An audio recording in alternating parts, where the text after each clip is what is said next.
English prose student. Chapter name is Homecoming and author name is Rabindranath Tagore. It is part 5th. तो पिछले part में आप लोगों ने देखा था कि जो फटिक था वो काफ़ी शरारत लड़का था और वो गांव के तमाम लड़कों का रिंग लीडर था, मुखिया था और हमेशा खुरापात करता रहता। और उस दिन की बात है कि नदी के किनारे एक बड़ा सा लट्ठा पड़ा हुआ था, उसको ढकेलने का प्लान बनाते हैं सभी।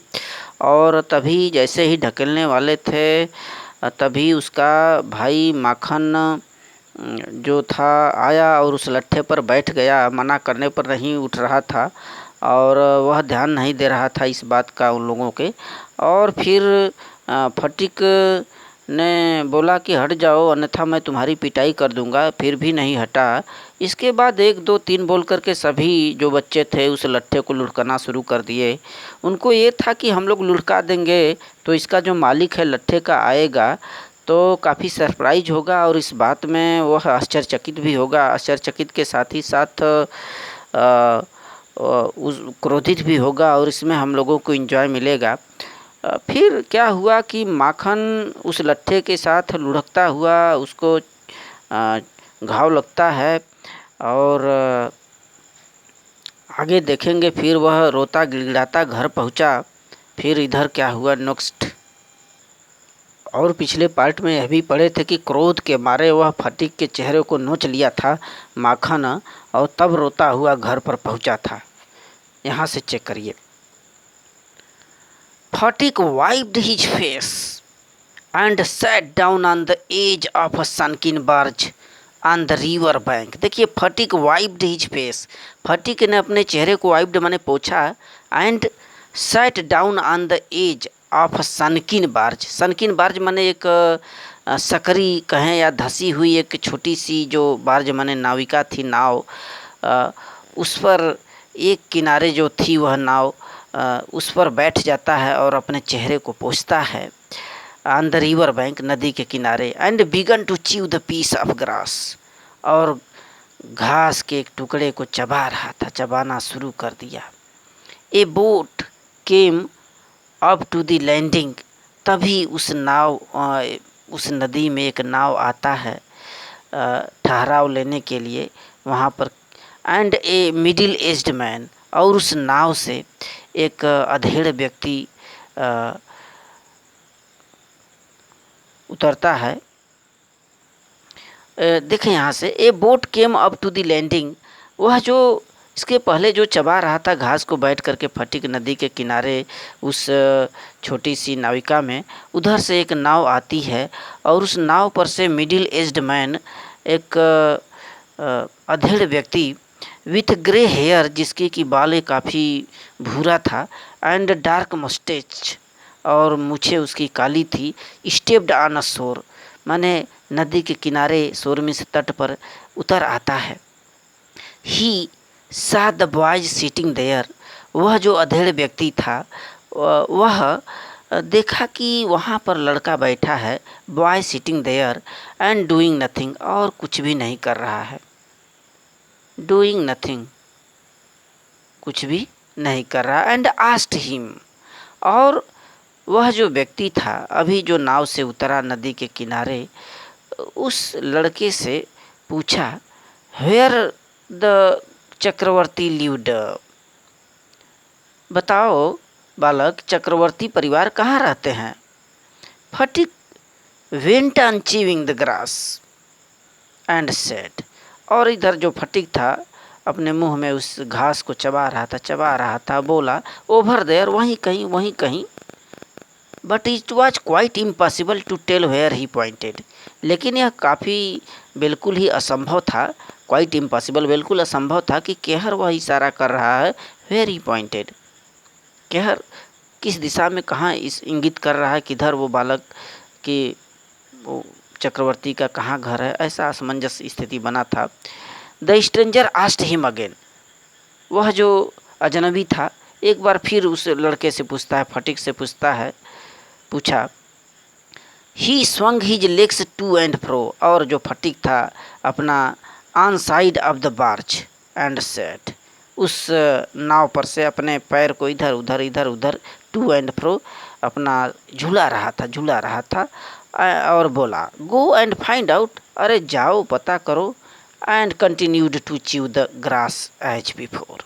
और उसके सामने अब भी वह जो फटिक था, कंटिन्यूड माने जारी रखा, च्यू मीन्स चबाना, ग्रास को घास को, अभी भी उस घास को चबा रहा था मुंह में, लेकिन क्लियर नहीं बता पाया उस व्यक्ति को, अजनबी को, कि कहाँ चक्रवर्ती परिवार का घर है। तो स्टूडेंट, जैसे ही वह रोता गिड़गिड़ाता, माखन फटिक का भाई फटिक के चेहरे को खरोचा था और रोता हुआ घर वापस गया। इधर फटिक नदी के किनारे बैठा हुआ नाव में अपना घासें चबाता हुआ, उधर से कोई व्यक्ति उस नाव से उतरता है और वह अजनबी यानी व्यक्ति उस लड़के से पूछता है कि बताओ किधर चक्रवर्ती परिवार का घर है, और घास को चबाता हुआ। लेकिन वह जो फटिक था बस यूं ही इशारा किया, उधर ही कहीं होगा। फिर एक बार वह व्यक्ति पूछा, बताओ किधर है, तो अभी भी अपने पैरों को इधर से उधर हिलाता हुआ बोला, खुद चले जाओ और पता कर लो। But now a servant came down from the house and told Phatik his mothers wanted him. इसके बाद स्टूडेंट फिर क्या हुआ, but now a servant came down from the house, तब घर से एक नौकर आया वहाँ पर फटिक के पास। Servant came down from the house, घर से आया, एंड टोल्ड फटिक, और फटिक से बोला, हिज मदर वांटेड हिम, तुम्हारी माँ तुम्हें बुलाई है, चाहती है, चलो घर चलो। फटिक रिफ्यूज्ड टू मूव, लेकिन नौकर को जो फटिक था मना कर दिया, इनकार कर दिया जाने से।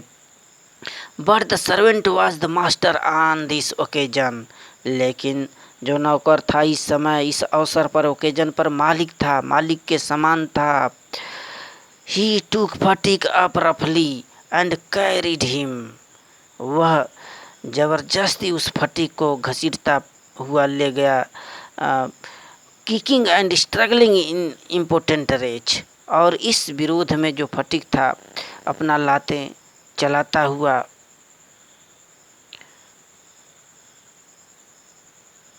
तो यहाँ पर जब नौकर आता है फटिक के पास और बोलता है कि चलो तुम्हारी माँ ने तुम्हें बुलाया है, लेकिन वह इनकार कर देता है, जाने से नहीं चलता है वहाँ से, तो जो नौकर था उस फटिक को जबरी वहाँ से घसीटता हुआ ले जाता है। ही टूक फटिक अप रफली एंड कैरिड हिम, उसे ले जाता है। किकिंग एंड स्ट्रगलिंग माने वो जो फटिक था संघर्ष कर रहा था, लाते चला रहा था। इन इम्पोर्टेंट रेज माने प्रभावहीन, क्रोध के मारे, क्रोध पूर्वक। When Phatik came into the house, जब फटिक घर आया तो हिज मदर सा हिम, उसकी माँ ने देखा फटिक को। सी कॉल्ड आउट एंग्रीली, क्रोध पूर्वक उसकी मदर बोलती है, so you have been hating Makhan again, तो तुमने एक बार फिर से भाई माखन को मारा, उसे मारा माखन को। ऐसा मदर बोलती हुई फटिक को जब वो जाता है वहाँ घर।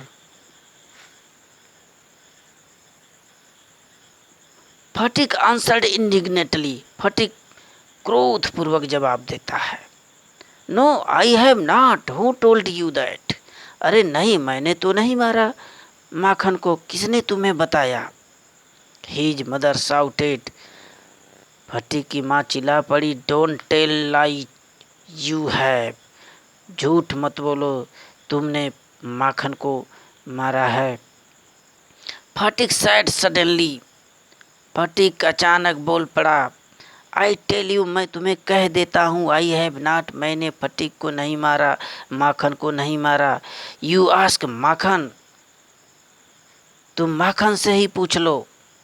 But Makhan bought it best to stick to his previous statement, लेकिन जो माखन था अपना जो पहला बयान दिया था, कहा था अपने मदर से, उस बात पर अड़ा रहा। ही सेड यस मदर, बोल पड़ा अपनी माँ से माखन, हाँ हाँ माँ, Phatik did to me, hit to me, Phatik ने ही मुझे पीटा है, मारा है। तो स्टूडेंट थैंक यू।